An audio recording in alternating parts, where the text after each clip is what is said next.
Ever since the first human settlements around 10,000 years ago, hedgerows have been a feature of our landscape and our history, and they are representative of the story of our human relationship with the land. Each plant, tree and shrub in the hedgerow has their own tale to tell. I am common. Common as muck they sometimes call me, but don't rule me out as one that can help to heal and nourish. I'll invite you in for tea. In fact, I'll put the kettle on. Come on over. I can help to soothe your dicky tummy with my leaf tea, or bathe any wounds or burns you might have.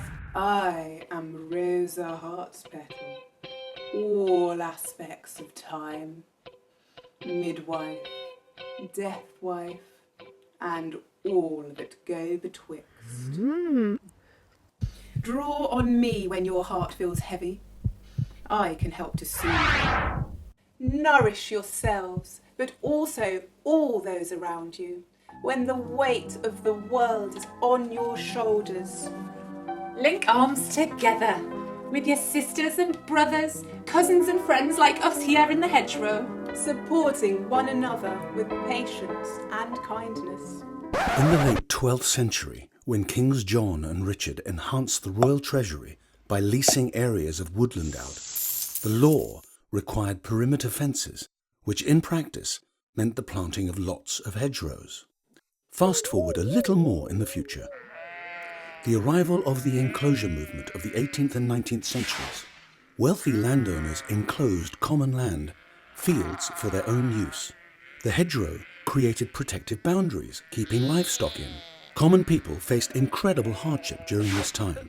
The hedgerows being planted represented a theft of common wealth. You can see the age of a hedgerow through the number of species it contains. Counting the different established species of the trees and shrubs within a 30-metre stretch will give you an idea of how old the hedgerow actually is. To work it out properly, several 30-metre stretches need to be counted, and then the average number of species are taken, which equates to the age of the hedgerow in years. So let's say, in our 3 different 30-metre stretches of hedgerow, we have 3 different species in the first one, 7 in the second, and 5 in the third.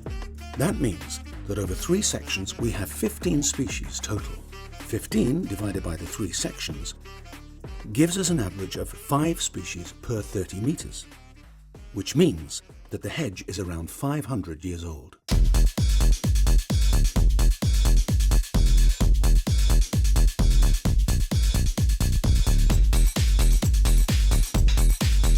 The hedgerow has within itself a message of hope and resilience. Many useful plants, home to and food for many different mammals and insects, provides food and medicines for humans too. Us in the hedgerow provide shelter for all those in need. Voles, mice, rabbits, foxes and badgers all make their homes deep within our roots. Protected, sub rosa, under the rose, living in secrecy, hidden from harm. It is impossible to hurry the harvesting or to hurry the processing of my vitamin C packed hits.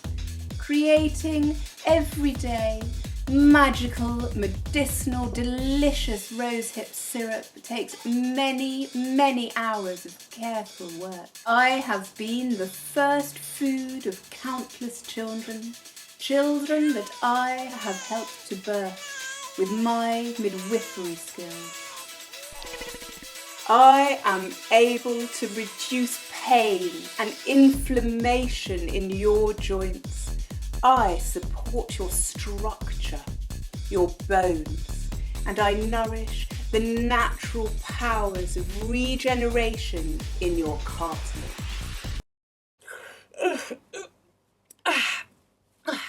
That can keep the dead from rising, and you will find me in many a graveyard for exactly that purpose. I contain these things called tannins.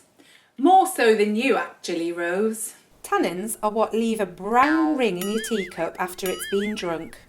Our tannins help to support your gut health. They help to keep it really healthy. More tea, Rose. I, Bramble, can help with your mouth health. I can strengthen your gums and fasten your teeth so that you can chew better. But be careful what you imbibe. Chew and digest slowly and with integrity. Take care while harvesting my blooms or my hips, as my barbed thorns can be vicious. Tricks are plenty to play with itching powder. The fine hairs between my seeds will make you jump around scratching. During the Second World War, the community came together to pick my hips to nourish their families and the sick. There were trade embargoes on fruits from foreign lands. One simply couldn't get hold of oranges for vitamin C. So by and by, folks came together and they picked me for medicine and nourishment. I gave generously. They've started to grow me to put in plastic boxes in the supermarkets. No. I am here, outside your door, down the lane, in the hedgerow. Put me into syrup. Put me into jam. Put me in your crumble. But don't pick me after Michaelmas Day, when old Nick cursed me when he fell from heaven.